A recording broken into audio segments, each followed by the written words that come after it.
Hello everyone, welcome to the exam on education and here is your Anjana ma'am. आज हम करने वाले हैं इन्वायरमेंटल के मोस्ट इंपॉर्टेंट क्वेश्चन। बिकॉज आपका एग्जाम आने वाला है तो प्रिपरेशन तो हमें बहुत तगड़े लेवल की करनी है। तो पीडीएफ भी आपको यहाँ पे मिल जाएगी, तो जल्दी से चैनल को सब्सक्राइब कर लीजिए एंड वीडियो को लाइक कर लीजिए। ठीक है, और आपको डाउनलोड करना है ऐप स्टोर या गूगल प्ले से। आप कर सकते हो एग्जाम ऑन एजुकेशन एप्लीकेशन को, और साथ में आप मुझसे जुड़ सकते हो टेलीग्राम चैनल पर current affairs by Anjana ma'am. तो जल्दी से कनेक्ट हो जाइए एंड स्टार्ट करते हैं अपने क्वेश्चंस। उससे पहले फर्स्ट है जो एग्जाम ऑन एप्लीकेशन है, वहां पर आपको बैचेस मिल जाएंगे। First is the master batch, ये हम बोल सकते हैं one batch for the all exam, all in one, जहां पर आपको टेक्निकल नॉन टेक्निकल की लाइव प्लस रिकॉर्डेड लेक्चर्स मिलने वाले हैं। और साथ में जो एनसीएल है उसकी वैकेंसीज निकल चुकी हैं, तो प्रिपरेशन तो हमें बहुत अच्छे लेवल की करनी है, तो उसके लिए है रैंकर्स बैच।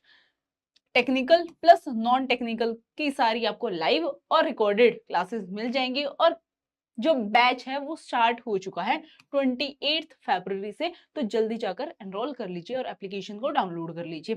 अब स्टार्ट करते हैं अपने इन्वायरमेंट के क्वेश्चन से, और साथ में इस पे आते हैं जो इन्वायरमेंट के जितने भी क्वेश्चंस हैं, मतलब जो जो बन सकता है। जैसे कि हम सिलेबस देखते हैं, पॉल्यूशन से आता है land water, land pollution, water pollution, air pollution. Then उसके बाद हम देखते हैं ओजोन डिप्लीशन है, वेस्ट मैनेजमेंट सिस्टम है, एंड ग्लोबल वार्मिंग है, क्लाइमेट चेंज है, और कुछ इको फ्रेंडली प्रैक्टिसेस हैं।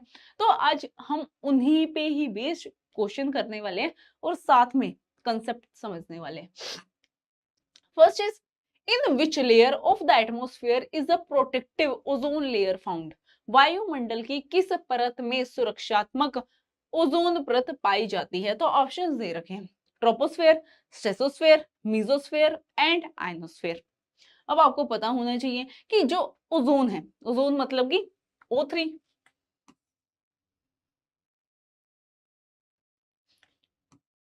O3 है, और ये कैसा है? रिवर्सिबल है, फॉरवर्ड बैकवर्ड रिएक्शन होती रहती है। O2 प्लस ऑक्सीजन, ये मिलके क्या बनाती है? O3 बनाती है। और एक लेयर है जो हमें प्रोटेक्ट करती है सन की हार्मफुल यूवी रेडिएशन से। तो ऑप्शंस दे रखे हैं, तो हमारा आंसर क्या है? स्ट्रेटोस्फेयर। अब समझ भी लेते हैं कैसे है। अब सबसे सबसे पास में जो ये है अर्थ क्रस्ट, ये है हमारी अर्थ। और जैसे ही हम अर्थ से स्पेस की तरफ जाएंगे, मतलब कि अर्थ से दूर जा रहे हैं, तो लेयर्स आ रही है। फर्स्ट है ट्रोपोस्फेयर, देन ओजोन लेयर आती है। जो ट्रोपोस्फेयर है उसमें हमारा क्या है? इन्वायरमेंट है। जैसे 0 to 10 किलोमीटर तक क्या है? ट्रोपोस्फेयर है। उसके बियॉन्ड क्या है? ओजोन लेयर आ जाती है, देन स्ट्रेटोस्फेयर, देन मीजोस्फेयर है, एंड उसके बाद हम देखेंगे क्या है? आयनोस्फेयर है, कि आयंस प्रेजेंट है, पॉजिटिव एंड नेगेटिव चार्ज। ठीक है, जो ये सन रेज हैं ये अर्थ पर आ रही हैं, और जो ओजोन लेयर है ये क्या करती है? हमें बचाती है हार्मफुल यूवी रेडिएशन। नेक्स्ट देखते हैं, which chemical is primarily responsible for the depletion of the ozone layer. Ozone परत में क्षरक के मुख्य रूप से कौन सा रासायनिक जिम्मेदार है? फर्स्ट है carbon dioxide, second is the chlorofluorocarbon CFC, third is the methane and fourth is nitrogen. तो जो O3 है, O3 को कौन डिप्लीट कर रहा है? ओजोन को कौन डिप्लीट कर रहे हैं? तो ये क्या है? क्लोरोफ्लोरोकार्बन्स। ठीक है, next question is what is the process of converting organic waste into the nutrient rich soil called. जैविक कचरे को पोषक तत्वों से भरपूर मिट्टी में बदलने की प्रक्रिया को क्या कहते हैं? First incineration, second is composting, third is the landfilling and fourth is recycling.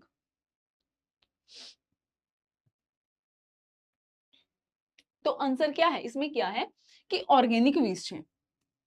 Organic waste जैसे कि हमने बोल दिए कि लीव्स हैं, डेड लीव्स हैं, फ्रूट्स हैं, ठीक है, एक्सेट्रा। इससे क्या हो रहा है, ये हम इस वेस्ट को क्या कर रहे हैं, सॉइल में डाल रहे हैं और सॉइल की जो फर्टिलिटी है वो क्या करेगी, अब इंक्रीज कर जाएगी। जो पोषक तत्व है, न्यूट्रिएंट रिच सॉइल है, वैसे ही बन जाएगी। तो ऑप्शन के अकॉर्डिंग आंसर क्या है, composting. Next, the मॉन्टेरल protocol is an international treaty sign to. जो मॉन्टेरल प्रोटोकॉल है एक अंतरराष्ट्रीय संधि है जिस पर हस्ताक्षर किए गए थे। फर्स्ट है स्टॉप ग्लोबल वार्मिंग, की जो ग्लोबल वार्मिंग हो रही है उसको बिल्कुल ही स्टॉप करना है, रोकना है। देन है protection, protect the ozone layer, ozone परत की रक्षा के लिए। Third is the protect wild life, one जीवों की रक्षा के लिए।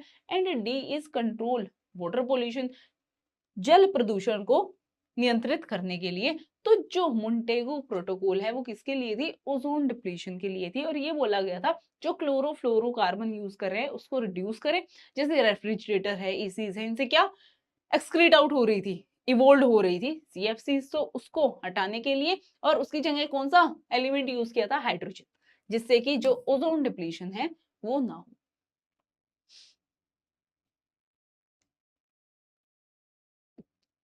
Next is which of the following is a non biodegradable waste, निम्न में से कौन सा गैर बायोडिग्रेडेबल मतलब जीव अनिम्नीकरणीय कचरा है। अब होता है बायोडिग्रेडेबल।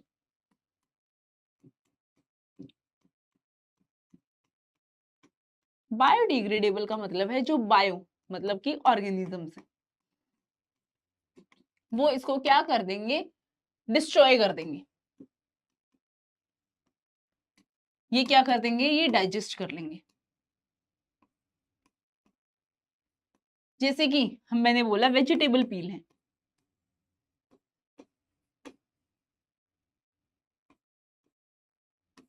वेजिटेबल पील है, ठीक है।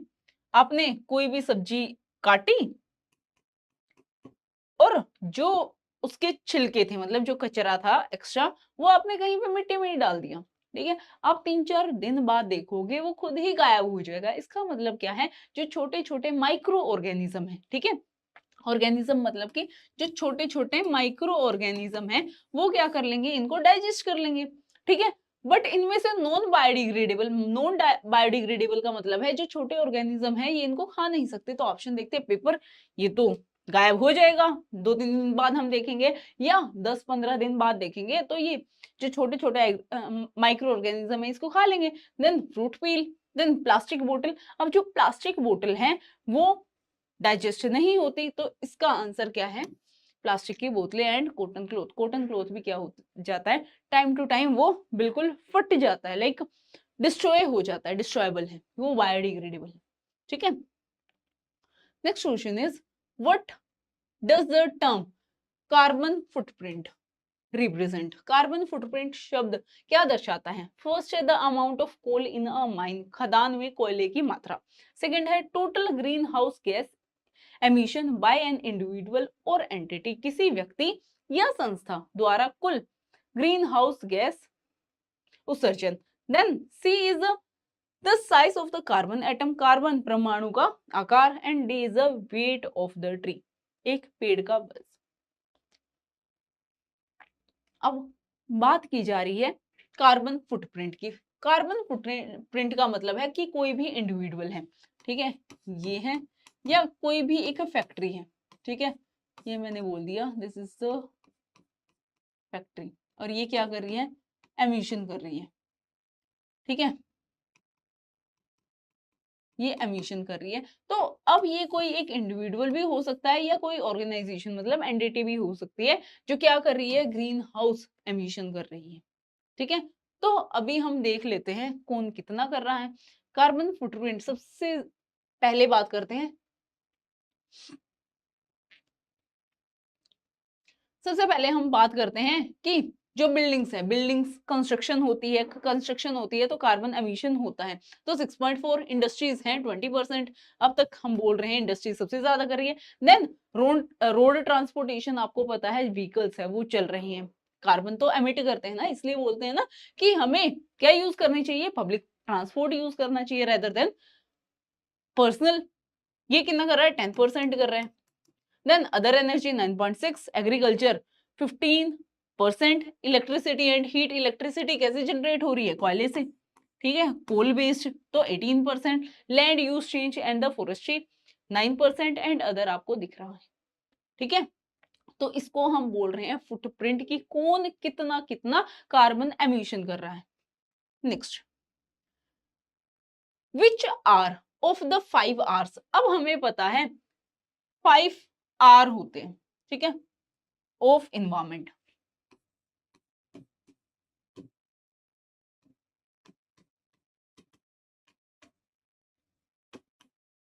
Refers to not buying and using the items that harms the environment. 5 R में से कौन सा आर उन वस्तुओं को न खरीदने और उपयोग न करने की संदर्भित करता है जो पर्यावरण को नुकसान पहुंचाता है। फर्स्ट है recycle, second is reuse, third is refuse and fourth is the repurpose. अब इसमें बोला है कि नॉट टू बाय, कि हमें खरीदना नहीं है, और using items that harms the environment, कि हमें ऐसी चीजें ना खरीदनी है ना यूज करनी है जो हमारे इन्वायरमेंट को क्या कर रहे हैं, डिग्रेड कर रहे हैं। तो हम मना ही कर रहे हैं ना, वो चीज मना कर रहे हैं, तो refuse.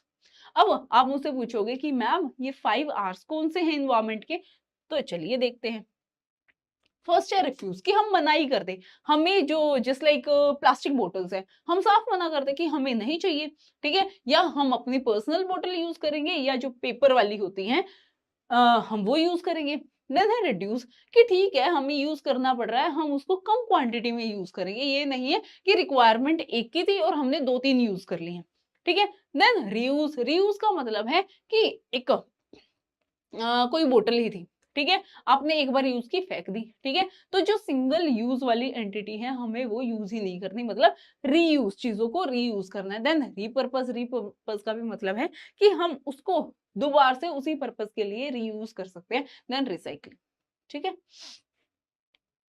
These are the 5 R's. अब है eutrophication, eutrophication in water bodies is caused by access of which nutrient, जलाशयों में सपोषण, सुपोषण, मतलब यूट्रोफिकेशन किन पोषक तत्वों की अधिकता के कारण होता है, तो ऑप्शंस दे रखे हैं, ठीक है। ऑप्शंस में फर्स्ट क्या है, calcium and iron, second is nitrogen and phosphorus, third is oxygen and carbon and fourth is the sodium and chlorine. अब हम 8th क्वेश्चन पर हैं, ठीक है, तो आप मुझे ये बताओगे कि लास्ट में आपका स्कोर कितना बनता है, ठीक है, ये आप कमेंट में मुझे बताओगे। यूट्रोफिकेशन किसकी वजह से होता है, जब पानी में, वाटर बॉडीज में नाइट्रोजन और फोस्फोरस का कंटेंट ज्यादा हो जाता है, और कंटेंट ज्यादा होगा तो यहाँ पे हम देखेंगे जो एल्गी है, एल्गी का प्रोडक्शन भी ज्यादा होगा। तो आंसर क्या है, nitrogen and phosphorus. Next question is earth hour is an initiative organized by which organization? Earth hour किस संस्था द्वारा आयोजित एक पहल है? फर्स्ट है यूनेस्को, सेकंड इज WWF, मतलब world wide fund for nature, third is the green peace and fourth is united nation. तो क्या आंसर होगा इसका? और बेटा जल्दी से चैनल को सब्सक्राइब कर दीजिए एंड वीडियो को लाइक कर दीजिए, और साथ में शेयर भी कर दीजिए, जितने भी आपके ग्रुप्स हैं या आपका फ्रेंड सर्कल है सबके पास शेयर कर दीजिए, ठीक है, ओके। अब हम बात कर रहे हैं अर्थ आर। अर्थ आर का मतलब कि कुछ टाइम पीरियड अर्थ के लिए भी होना चाहिए, ठीक है, जहां पर हम क्या करेंगे, turn off your lights for the planet, की जितनी भी हम लाइट यूज कर रहे हैं जो यूज की नहीं है हम उसको ऑफ कर देंगे, ठीक है। तो ये इनिशिएटिव किसके लिए है, अर्थ के लिए, कि हम अर्थ के जो रिसोर्सेज हैं उनको कम यूटिलाइज करें। तो किसने स्टार्ट किया है, WWF, world wide fund for nature.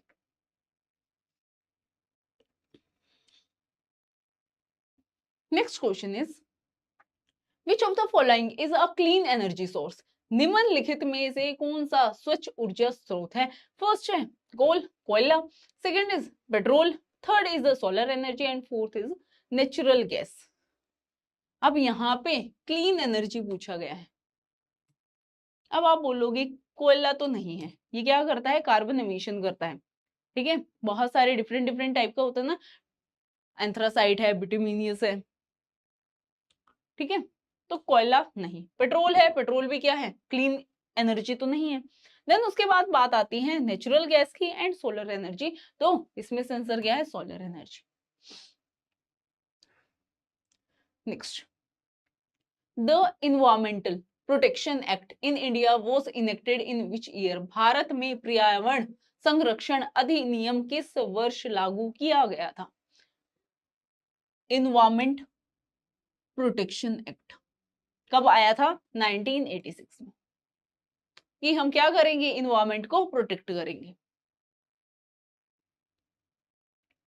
Next is 12th question is which Indian cities is often associated with the smoke problem every winter due to the stubble burning? अब पराली जलाने के कारण हर सर्दियों में दिक्कत आती है ना, कौन से भारतीय शहर में अक्सर स्मोग की समस्या से जुड़ी होती है? आप देखते हो कि जब दिवाली आती है, ठीक है, विंटर स्टार्ट होते हैं, उस टाइम पे सब कुछ धुंधला है, धुंधला ना, कुछ नहीं दिखाई देता।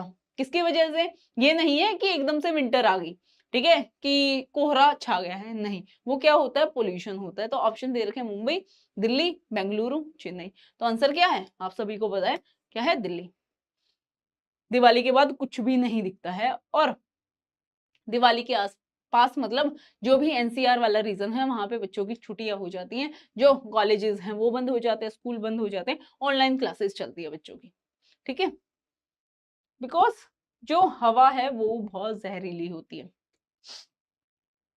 Next question is India's first e waste clinic for the segregation and disposing of electronic waste वो सेटअप इन?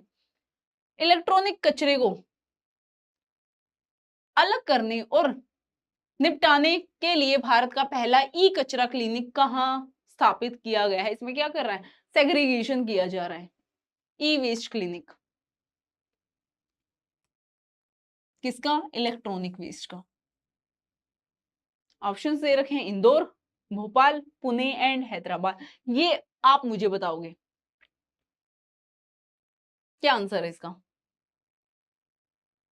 अब सबसे बढ़िया वेस्ट मैनेजमेंट सिस्टम तो इंदौर का है, बट ई वेस्ट क्लिनिक कहाँ पे? इंडिया का फर्स्ट ई वेस्ट क्लिनिक कहाँ पे है? Bhopal. Okay, next question is which gas leaked during the Bhopal gas tragedy of 1984? 1984 की भोपाल गैस त्रासदी के दौरान कौन सी गैस लीक हुई थी? फर्स्ट है ethyl isocyanide, second is methyl isocyanide, C is the carbon monoxide and D is nitrous oxide. अब यहाँ पे बता भी रखा है क्या है? CH3NCO। अब हमें पता है CH3 है, मतलब कितने कार्बन है? एक कार्बन है, और एक कार्बन के लिए रूट वर्ड क्या होता है? Methyl.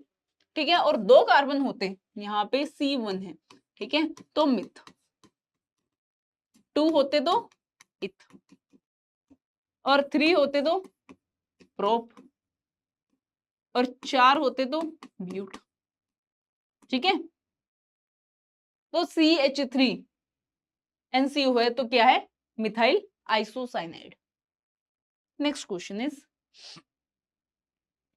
What is the blue flag certification related to? Blue flag प्रमाणन किससे संबंधित है? Option 1 is clean airports, second is clean and sustainable beaches, C is the mountain conservation and D is space exploration. अब देखो, blue blue flag, blue है तो water related होगा, ठीक है, या एयर रिलेटेड हो सकता है। ब्लू ब्लू फ्लैग हम देखेंगे, सर्टिफिकेशन किससे रिलेटेड है? Clean and sustainable beaches. ठीक है, जो समुद्र तट हैं उनको हमें कैसा रखना है? बिल्कुल क्लीन रखना है।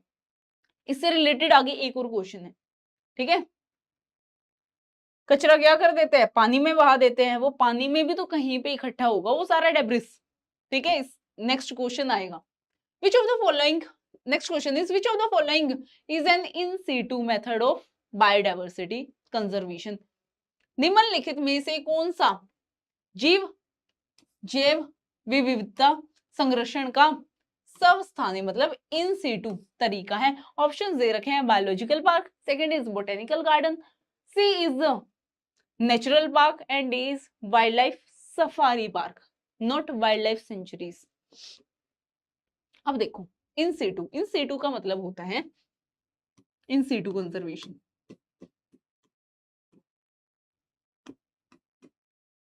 कि हम एनिमल्स को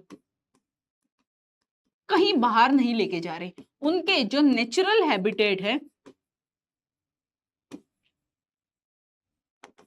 वहीं पे ही इनको क्या हैबिटेशन या हैबिटेट, ठीक है, वहीं पे ही क्या दे रहे हैं, इनको कंजर्व कर रहे हैं, ठीक है, इनको सेफगार्ड प्रोवाइड कर रहे हैं, तो वहीं पे ही कर रहे हैं तो नेशनल पार्क, ठीक है। और वाइल्ड लाइफ सेंचुरीज, इसमें क्या होता है, जंगलों में ही ये रहते हैं, बट उस एरिया को कंजर्व कर दिया जाता है कि वहां पे कोई भी ह्यूमन एक्टिविटी नहीं होगी। ह्यूमन ही तो क्या करता है, कंजर्व नहीं करने देता ना, मार देता है, पॉचिंग कर देता है, हंटिंग कर देता है, तो इसीलिए ही ये कंजर्वेशन क्या है, इन सीटू में क्या होता है कि हम जंगलों में ही रहकर मतलब जंगल वाले एरिया में ही वो स्पीशीज है वहां रह रही है और उसको वहीं कंजर्व कर रहे हैं। ये नहीं है कि हमने वो जू में रख दिया, ठीक है, कि अपने पास रखेंगे और सही रहेंगे, नहीं। Next is photochemical smoke is a result of reaction between, options दे रखे हैं, carbon monoxide, CO2 and NO2 at low temperature, ठीक है, then NO2 O3 and PAN in the presence of sunlight, then SO2 PAN and smoke in the evening, D is the high concentration of NH3 मतलब ammonia and CO carbon monoxide. Photochemical smoke किसके reaction के result से होता है, तो चलिए पहले समझ लेते हैं कि किससे होता है। अब देखो ये है सोलर रेडिएशन, ये सन, ठीक है, सन क्या करेगा, अपनी रेडिएशन देगा और साथ में हम देखेंगे कि बहुत सारे केमिकल्स होते हैं जो इन्वायरमेंट में प्रेजेंट होते हैं। अब ये क्लाउड्स के ऊपर है, ठीक है, यहां पर क्या हुआ कि वाटर ड्रॉपलेट्स H2O वाटर मिला, साथ में NO2 मिला, NO2 मतलब है नाइट्रोजन डाइऑक्साइड, और ऑक्सीजन, ऑक्सीजन O2 भी हो सकता है या O भी हो सकता है, मोनोटॉमिक भी तो हो सकता है, ये आपस में मिलते हैं और इससे साथ में क्या है, ओजोन और हाइड्रोकार्बन्स मतलब कि कार्बन जैसे CH4 हो गया, कार्बन डिफरेंट डिफरेंट, ठीक है, और एल्डिहाइड एंड पैन, ठीक है, और नाइट्रिक एसिड, तो इससे क्या होता है, फोटोकेमिकल स्मोक। तो अब रिएक्शन देख लेते, इसमें ऑप्शन क्या है, कार्बन मोनोऑक्साइड थी, नहीं, कार्बन डाइऑक्साइड, इसमें क्या है NO2 ozone and pan in the presence of sunlight, sunlight की प्रेजेंस में ही क्या होता है, फोटो केमिकल स्मोक, फोटो का मतलब ही क्या होता है, सनलाइट। नेक्स्ट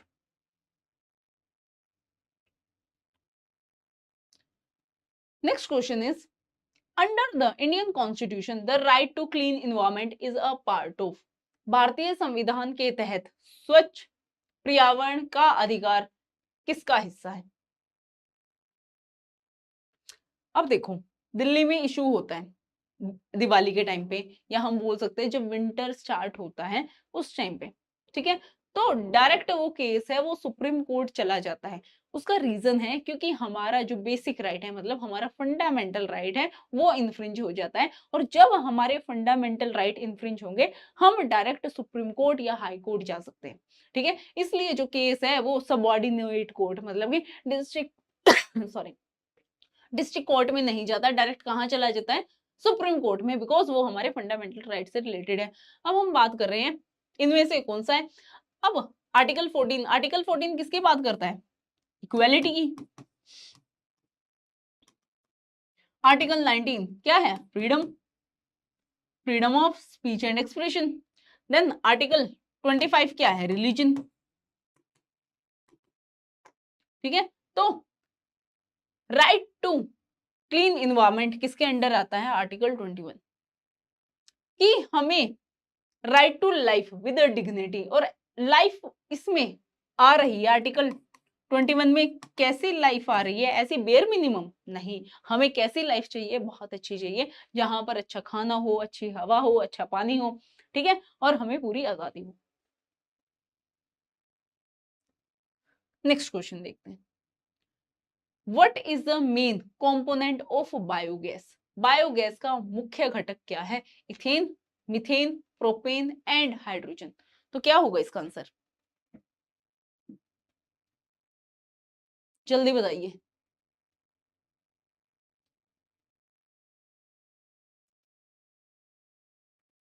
तो क्या है? मीथेन। और मीथेन भी कितनी होती है? हम बोल सकते हैं 50% टू 75%। किसकी प्रेजेंस होती है? 75% of methane in biogas. Next question is fly ash. Fly ash मतलब पाउडरी फॉर्म में जो ऐश, मतलब कि जो राख, ठीक है, वो fly ash is a pollutant produced by flying ash. किसके द्वारा उत्पन्न प्रदूषक है? फर्स्ट है ऑयल रिफाइनरी, जो ऑयल रिफाइनरी है वहां से फ्लाई ऐश निकलती है। देन है फर्टिलाइजर प्लांट, देन है thermal power plants and D is mining. तो फ्लाई ऐश कहां से निकलती है?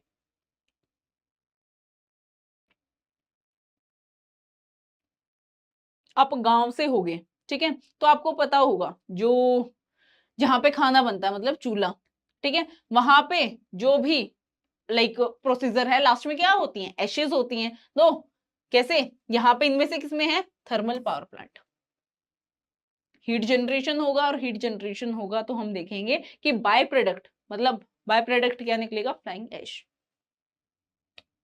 Next is the great garbage patch is located in which ocean? Great garbage patch मतलब कि कचरे का विशाल क्षेत्र किस महासागर में है? अब हम क्या करते हैं कि जितनी भी प्लास्टिक है, रैपर है, सारी वाटर बॉडीज में डाल दें, ठीक है, वाटर बॉडीज में डालेंगी तो वो कहीं तो जाएंगी ना। और सारी हम देख रहे हैं जो रिवर्स है कहाँ पे कनेक्ट होती है? ओशन में होती है। और ओशन में वैसे तो हमें साफ दिखता है, ठीक है, बट कहीं पर तो ये कचरा, ये डेब्रिस इकट्ठा होता होगा। तो ऑप्शंस दे रखे हैं, Indian ocean, then Pacific ocean, then is Atlantic ocean and D is the Arctic ocean. तो जो ये सारा कचरा है कहां पर जाकर इकट्ठा होता है, और उसको क्या नाम दे रखा है? The great garbage pack patch. तो कहां पर होता है ये? Pacific ocean. देख लेते हैं इसकी भी झलक कि कैसा है। अब देखो, यहां पर आपको लाइक क्लीन ओशन दिख रहा होगा, ठीक है, जो ओशन है वो बिल्कुल क्लीन है, ठीक है, बट जो सारा कचरा है वो कहां पर इकट्ठा हो गया है? ये पूरा डेब्रिस है, ठीक है, ये क्या है? डेब्रिस। ये पूरा पैच बन गया है, और हम इसमें बोलेंगे कि इसमें भर भर के प्लास्टिक है। प्लास्टिक भी माइक्रो प्लास्टिक बोल सकते हैं, मैक्रो प्लास्टिक बोल सकते हैं, मीजो प्लास्टिक बोल सकते हैं, मेगा प्लास्टिक बोल सकते हैं, ठीक है, सारा प्लास्टिक यहाँ पे इकट्ठा है। जस्ट लाइक एक क्लस्टर बन गया, एक पैच बन गया है, और इसमें है 1.8 ट्रिलियन पीसेस ऑफ प्लास्टिक, और साथ में दे रखा है 80,000 टन ऑफ गार्बेज है, ठीक है। तो कितना ज्यादा कचरा यहाँ पे इकट्ठा है, तो इसको ही बोला गया है ग्रेट पैसिफिक गार्बेज पैच, ठीक है। Next, next is which of the following is used as a bio indicator of air pollution, especially SO2? निम्न में से कौन सा उपयोग वायु प्रदूषण के जैव संकेतक के रूप में किया जाता है? फर्स्ट है एल्गी, शैवाल, second is lichen, third is fungi मतलब कवक, and D is the ferns. तो जो लाइकिन्स है ना, लाइकिन्स सिर्फ हमें क्लीन इन्वायरमेंट में देखने को मिलेगी। जैसे पहाड़ है, ठीक है, पहाड़ में मतलब वहां पे कोई पोल्यूशन ही नहीं है, तो लाइकेंस की ग्रोथ मिलेगी। तो हम बोल सकते हैं ये क्या है, बायो इंडिकेटर है ऑफ एयर पोल्यूशन। अब जैसे दिल्ली है, दिल्ली में कितना ज्यादा पोल्यूशन है, क्या यहाँ पे लाइकेंस देखने को मिलेंगी? नहीं। ठीक है, ये यहाँ पे सर्वाइव ही नहीं कर पाएंगे। तो जहां पे ये है मतलब कि वहां पे क्लीन इन्वायरमेंट है। ठीक है, ये बायो इंडिकेटर है of air pollution. Next question is the green muffler technology is used to control which type of pollution. Green muffler तकनीक का उपयोग किस प्रकार के प्रदूषण को नियंत्रित करने के लिए किया जाता है? फर्स्ट है air pollution, second is water pollution, third is noise pollution and fourth is radio active pollution. अब इससे पहले आपको पता होना चाहिए कि ग्रीन मफलर क्या है। अब देखो, ये एक सड़क है, ठीक है, ये हमने सड़क बना दी। तो ये टेक्नोलॉजी क्या है कि हम साइड में ट्रीज बना देंगे, ट्रीज बना देंगे। अब आपको पता है कि जितनी भी एक्सेस नॉइज है, ठीक है, ये अपने अंदर एब्जॉर्ब कर लेंगे, और एब्जॉर्ब कर लेंगे तो ये कैसे एक्ट कर रहे हैं, ग्रीन मफलर। और ये किसको डिनोट कर रहे हैं, किसको कंट्रोल कर रहे हैं, नॉइस पोल्यूशन। ठीक है, next question is the e waste management rules were first notified in India in which year. भारत में ई अपशिष्ट प्रबंधन नियम पहली बार किस वर्ष अधिसूचित किए गए थे? ऑप्शन दे रखा है 2011, 2016, 2022, 2005। तो जल्दी से बताइए, ई वेस्ट मैनेजमेंट रूल्स कब इंडिया में नोटिफाई किए गए थे, इन विच ईयर? तो आंसर क्या है, आंसर इज 2011। नेक्स्ट क्वेश्चन अब है which chemical is often used for cloud seeding artificial rain. Cloud seeding मतलब कृष्णिक वर्षा के लिए अक्सर किस रसायन का प्रयोग किया जाता है? फर्स्ट है silver iodide, second is the potassium chloride, C is the dry ice. Dry ice क्या होती है, सॉलिड CO2। ठीक है, and D is all of the above, उपयुक्त सभी। अब इससे पहले आपको पता होना चाहिए कि क्लाउड सीडिंग क्या होता है, और ये काफी न्यूज में रहा है बिकॉज दिल्ली NCR वाले एरिया में बहुत ज्यादा पोल्यूशन हो गया था, और ये बोला गया था कि हम बारिश करवा देते हैं जिससे कि जो पोल्यूशन है, डस्ट पार्टिकल है, वो बैठ जाएंगे और विजिबिलिटी हो जाएगी, क्योंकि जो AQI आई थी वो बहुत ज्यादा मतलब सीवियर पोल्यूशन पे था। ठीक है, तो इसीलिए क्लाउड सीडिंग की गई थी। तो क्वेश्चन बन सकता है, अब क्लाउड सीडिंग है क्या? अब देखो, जिस लाइक कोई भी ड्रोन बोल सकते हैं हम, या ठीक है, कोई भी लॉन्च भी हम ड्रोन ही बोल देते हैं। ठीक है, एरोप्लेन या हेलीकॉप्टर क्यों लेके जाने, बिकॉज हमारे पास ड्रोन्स हैं। ठीक है, हमने क्या किए, ड्रोन से जो क्लाउड है, क्लाउड के ऊपर कुछ हमने केमिकल को डिस्पर्स कर दिया क्लाउड्स पर। जो ये केमिकल हैं, ये क्या हुए, क्लाउड्स फॉर्मेशन हुआ और वाटर वेपर कंडेंस हुई, और वाटर वेपर कंडेंस होंगी तो जितने भारी बादल होंगे वो नीचे गिरे भी तो होंगे, प्रेसिपिटेशन भी तो होगा। तो प्रेसिपिटेशन होने लग जाएगी, लिक्विड H2O आने लग जाएगा in the form of rain. ठीक है, तो ये है क्लाउड सीडिंग। क्लाउड सीडिंग में अब क्वेश्चन ये है, dispersal of chemical on the cloud. तो ये हम कौन सा केमिकल यूज कर रहे हैं? ऑप्शन दे रखे हैं, सिल्वर आयोडाइड है, देन आंसर क्या है, answer is all of the above.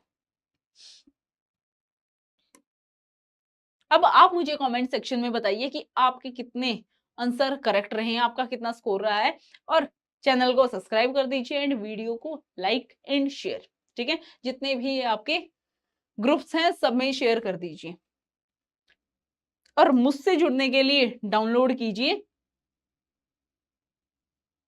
Current affairs by Anjana ma'am Telegram channel group. ठीक है, और साथ में आपको जो PDF है, PDF आपको टेलीग्राम पर भी मिल जाएगी, और साथ में डाउनलोड कर लीजिए एग्जाम ऑन एजुकेशन। और यहाँ पर बैचेस भी हैं। फर्स्ट है मास्टर बैच, जहां पर टेक्निकल नॉन टेक्निकल की प्रिपरेशन आपकी हो जाएगी, और ये क्या है, 1 batch for all the exam, मतलब जितने भी एग्जाम है सबकी प्रिपरेशन आपको इस बैच में होने वाली है। और NCL की वैकेंसीज आउट हो चुकी है, फॉर्म फिल नहीं किया है तो जल्दी से कर लीजिए, बिकॉज 5 मार्च मतलब आज लास्ट डेट है। तो इसके लिए है रैंकर्स बैच, ठीक है, जहां पर आपको टेक्निकल प्लस नॉन टेक्निकल की क्लासेस मिलने वाली हैं, लाइव प्लस रिकॉर्डेड, और साथ में टेस्ट सीरीज भी, और क्लासेस स्टार्ट हो चुकी हैं, तो जल्दी से एनरोल कर लीजिए, ठीक है। और